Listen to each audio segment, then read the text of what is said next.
All right, so the Nike Invincible Run, the newest Nike shoe, probably the most anticipated shoe since the middle end of last year, finally came out.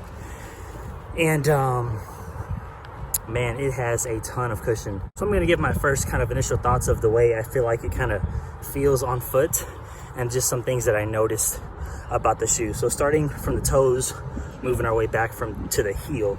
So toe box, for me, plenty of room. I usually try to go like I wear a size 10. I could probably get away with like a 9.5, but I like the extra room throughout the shoe. So I always pick a size 10. And me, if that's your go-to size, I have plenty of room there. No issues there. Going to the forefoot to the midfoot.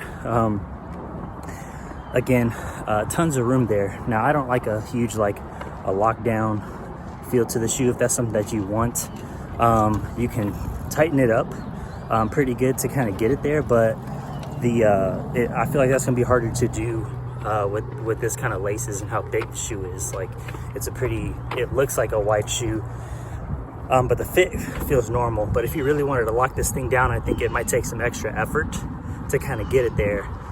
To me, that's not an issue because I kind of like my shoes not super tight anyway. Going to the heel, pretty secure. It's not the most secure shoe in the heel. Like, I could easily see them making a correction like next year, adding some of the heel support that the Vaporfly has, and that'd be a pretty quick fix.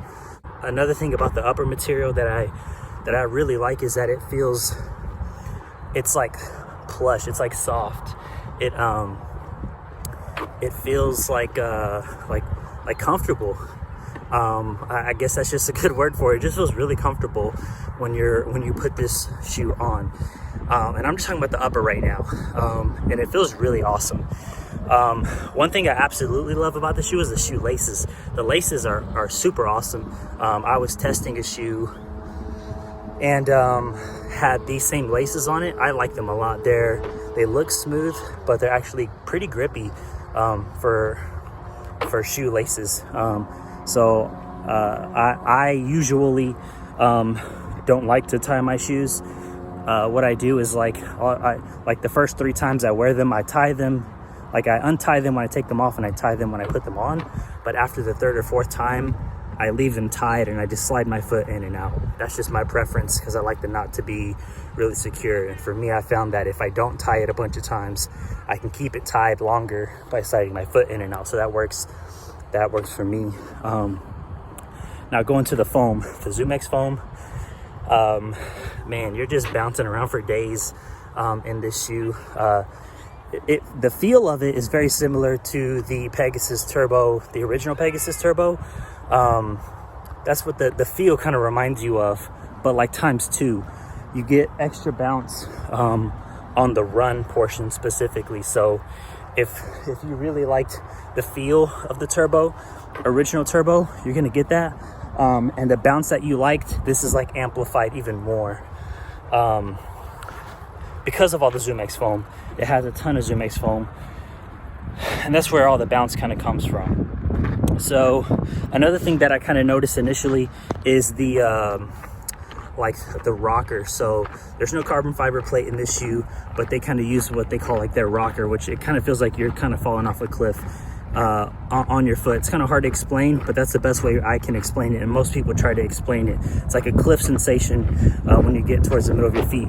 Now, to me, I always feel like that rocker, that cliff sensation is more towards the front of the shoe, like meaning closer towards your toes. And this shoe, I feel like it's moved back some. Like the very first time I put it on, I was like, man, I kind of feel like they moved that sensation part back a little bit. Or there's so much foam in the heel that you're feeling it before you even move your foot, if that makes sense. I don't know, it's really hard to explain, but and I'm probably getting too technical at this point, but really hard to explain. But that's kind of what it feels like. It feels like they moved back the rocker a little bit so that your foot wants to go forward even when you're standing. Usually you'd have to do at least a walk to feel that cliff sensation, and now I feel like you can feel it just by standing up, you can feel that cliff kind of sensation. So a couple things that I noticed about the shoe. Now I've only done I don't know, maybe like 12-15 miles on the shoe so far. I've done 2 treadmill runs and 2 outdoor runs, and I'll probably end up doing a long run in the next kind of next week or so, and throughout the week I'll probably do like a 6 or 7 miler. But anyway, the very first time I put the shoe on, trying to run fast, I was hitting like the side of my leg like a lot.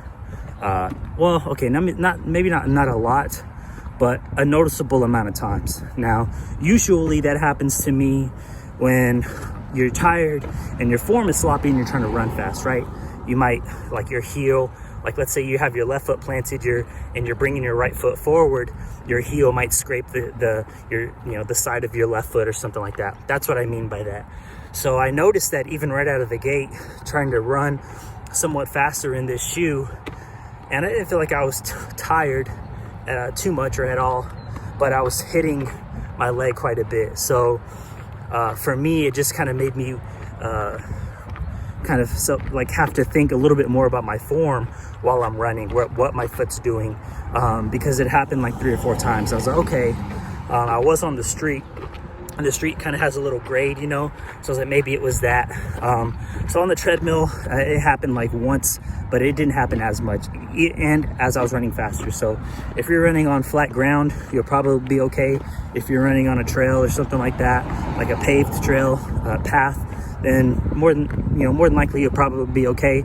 But if you're doing road running, kind of like I'm doing quite a bit around my neighborhood because of COVID and stuff like that, you might notice it a little bit more. If you're running on the dirt and stuff like that, I don't think that's a huge issue. I did a little bit of trail, dirt running today, and it was okay. I didn't have any issues like that. Again, but I did notice that that was the main thing. Like this shoe, like just kind of, because it has a wide heel, and I feel like it's probably the widest shoe I've ever had. I don't know for a fact, but I feel like it is. It just makes me have to pay attention a little bit more to my form, especially when you get tired. Now, I'll find out once I get a good 8-9 mile run in, kind of how true that is, but that's just the way I kind of feel initially. And the only other thing I was going to mention about the shoe is the weight. So a lot of people I kind of read online, and I try not to read the reviews. I try to give my own honest opinion in review of the shoe. But one thing that they did mention is like the weight of the shoe. And I got to tell you, like I was picking, like when I picked it up for the first time, it felt just like a normal Pegasus to me. It didn't feel super heavy at all. So if you're worried about, this is a really heavy shoe, and I need to run in something light, like a daily trainer type deal or whatever, you're not going to have those problems in this shoe. At least I don't feel like you're going to. Now, if you're running ultra marathons and stuff like that, I'm sure there's lighter shoes that can get the job done better. But if you're a Nike person like me, this shoe is going to be okay. It just for now, like I don't think I'm going to have to work my form on my running or anything like that, but towards the end of it, you're just gonna have to remember your foot strike, and that's just how I feel right now. I mean, I'll see as time goes on, maybe you'll get used to the shoe and stuff like that. It gets more comfortable, I don't know. But overall, I do like the shoe. It's super bouncy, like boing isn't like, you just feel like you're boing boing boing bouncing around everywhere, and I'll take it. I like it. But that's kind of the way it feels to me. But it's a pretty good description of it. But anyway, those are just some quick initial impressions, first thoughts. I'll try to give an update at about mile 50. And of course, we have a really big update at about mile 100. So stay tuned for that if you're interested. I really appreciate you guys' time. Hope you guys have a good day. See y'all next time. Peace.